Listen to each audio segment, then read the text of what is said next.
Olá, meus amigos. Novamente com vocês, Marcos Ziskin e as últimas notícias de Israel. Inicialmente, vamos às manchetes.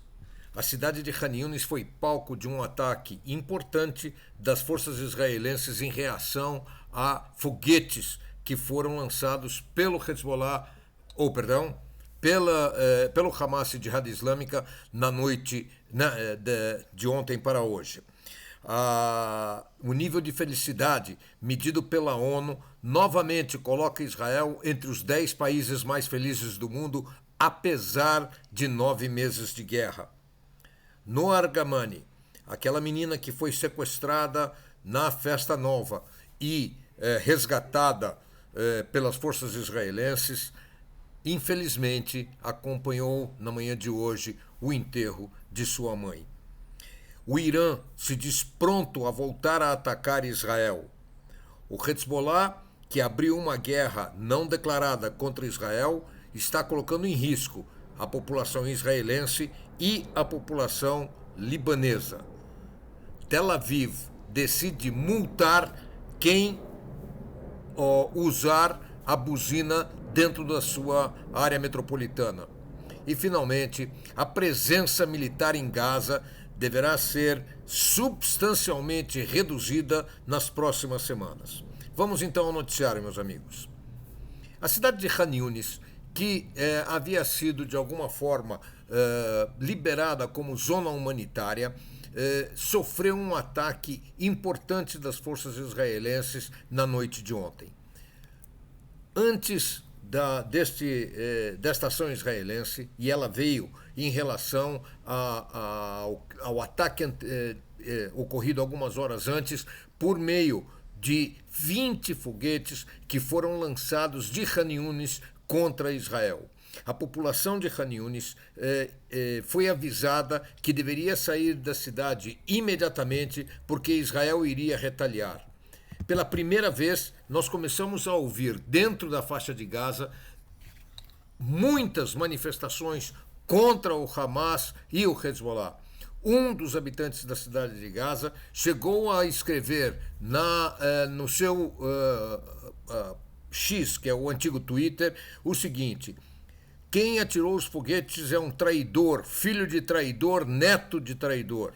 Um outro escreveu: o Hamas está criando uma noite trágica. Nós estamos saindo de um dos últimos lugares seguros na faixa de Gaza. Eles estão destruindo o sonho da nossa população. Ou seja, nós começamos a ouvir agora, de forma bastante clara, a revolta dos cidadãos da faixa de Gaza sobre o que Hamas e a Jihad Islâmica estão fazendo.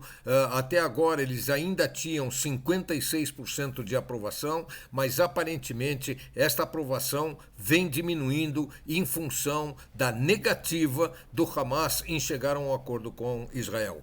Basta lembrar que já foram feitas 17 propostas de suspensão do fogo e do retorno dos nossos sequestrados. O Hamas não aceitou nenhuma das 17 e na semana passada Sinwar informou ao comitê executivo do Hamas, que não vivem em Gaza, vivem no Catar, de que as mortes de palestinos são necessárias, inevitáveis e importantes para a nossa causa. Palavras textuais de Yahya Sinwar, o líder do Hamas dentro da faixa de Gaza.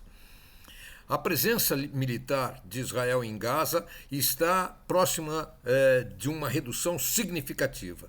A fase 2, que envolvia o controle do chamado Caminho de Filadélfia, que é a estrada fronteiriça com o Egito e sob a qual passavam inúmeros túneis que abasteciam o Hamas de armas, alimentos, munição, foguetes, etc., está agora sob domínio israelense. A maior parte destes túneis já foi destruída ou está mapeada para ser destruída, e Israel considera que a luta intensa que vem se desenrolando nesses últimos 7 meses está muito próxima do fim.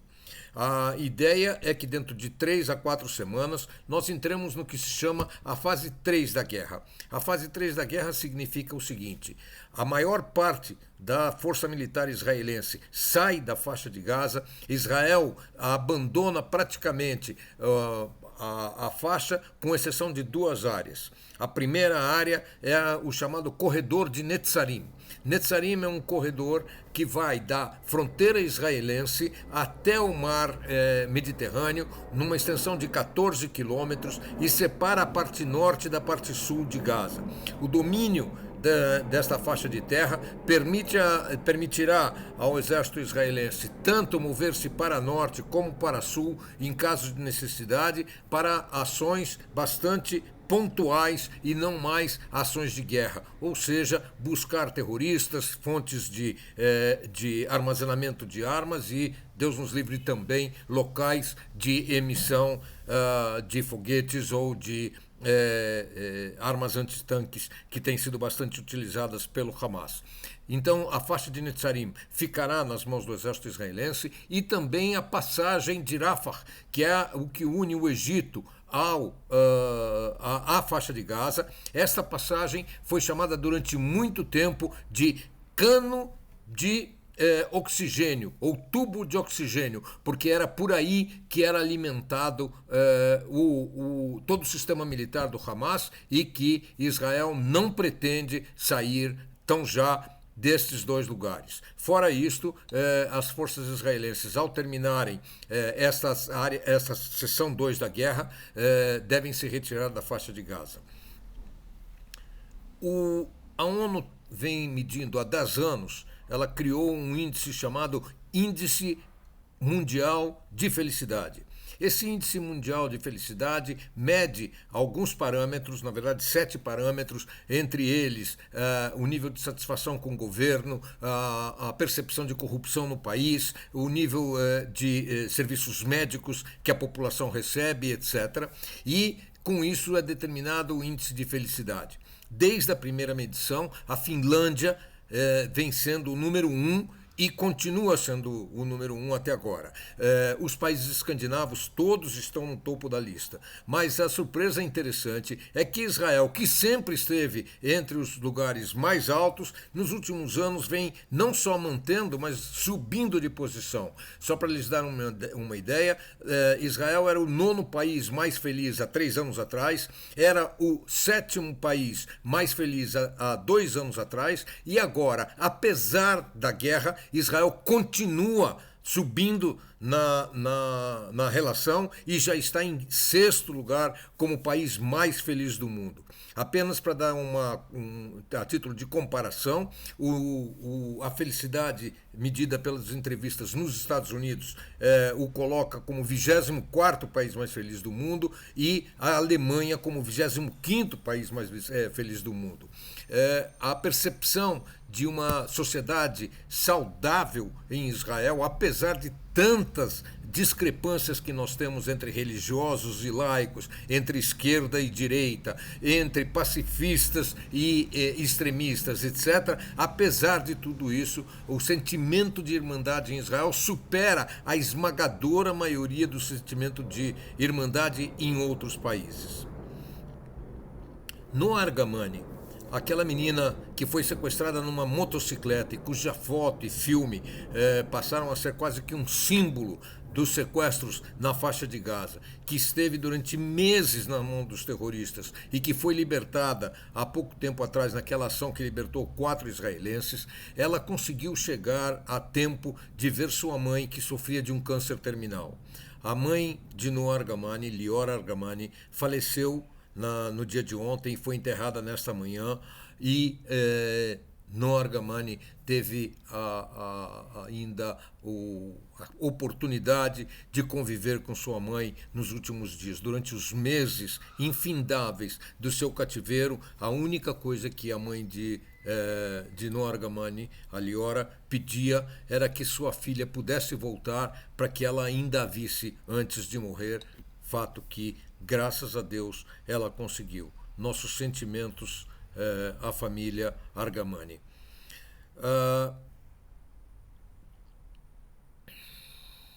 o Irã se diz pronto para voltar a atacar Israel. No dia de ontem, na cidade de Teherã, o governo iraniano recebeu famílias de terroristas que foram mortos nos ataques israelenses na faixa de Gaza e numa reunião com o comandante da Força Aérea, Amir Ali Hadizada, foi dito o seguinte, por ele: atiramos 300 foguetes contra Israel em abril. Estamos prontos para um novo ataque e quem sabe quantos serão agora. Há 2 dias atrás, a Comissão de Representação do Irã na ONU tinha dito que, caso Israel reaja militarmente aos ataques contínuos do Hezbollah, o Irã participaria de um ataque a Israel que ele chamou de guerra de destruição da entidade sionista. É bastante preocupante ouvir isto vindo do comandante-geral da Força Aérea do Irã, homem que também é responsável pelo comando dos guardas da Revolução Iraniana, o grupo mais sanguinário dentro do exército iraniano.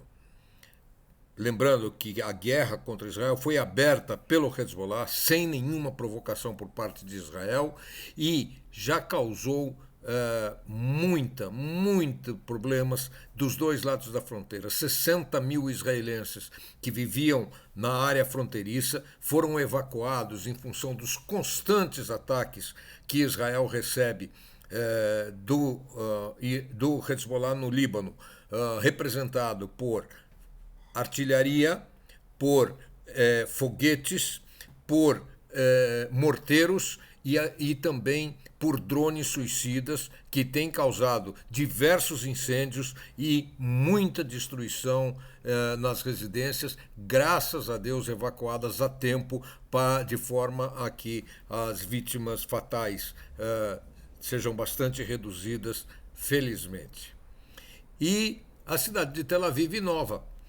Foi aprovado na última sexta-feira e deve entrar em vigor ainda no mês de julho uma nova lei que proíbe o uso da buzina dentro da cidade de Tel Aviv. Pela nova lei, que ainda precisa ser aprovada pelo Ministério dos Transportes, mas que provavelmente deverá ser aprovada, qualquer pessoa que buzine em Tel Aviv poderá ser multada em 450 shekels. 450 shekels são aproximadamente R$800, não é uma multa muito barata e a intenção da Prefeitura de Tel Aviv é diminuir o nível de ruído na cidade. Amigos, por hoje é o que tínhamos a reportar. A situação em Israel efetivamente preocupa bastante, principalmente pelo que vem ocorrendo na fronteira norte, que até agora não é uma guerra aberta, mas são ações bélicas pontuais. Israel recebeu entre foguetes do Hezbollah e do Hamas e Jihad Islâmica, nesses 9 meses, nós ultrapassamos 19 mil foguetes já há 2 semanas. Eu não tenho os números das últimas semanas exatos e não quero trazer aqui informações incorretas, mas já ultrapassamos 19 mil foguetes atirados contra Israel. É verdade que a maior parte das escaramuças se dá na área fronteiriça, o centro de Israel continua vivendo uma vida, eu não diria tranquila, porque há preocupação com os familiares que estão no fronte, há preocupação com a economia, há preocupação com, enfim, com os negócios, etc. Mas, do ponto de vista bélico, o centro de Israel não vem sofrendo nada grave, mas a população anda bastante deprimida, pensando muito nos nossos irmãos que estão tanto no fronte do norte como na faixa de Gaza. Esperamos que em algum momento a razão volte a predominar no Oriente Médio, que nossos reféns sejam restituídos, sejam aqueles que ainda estão vivos e, infelizmente, os corpos dos que foram assassinados, para que recebam um enterro digno. E, se Deus quiser, quando voltarmos na semana que vem, quem sabe Deus nos ajude e tenhamos notícias muito mais alegres do que as do noticiário de hoje. Até semana que vem, meus amigos.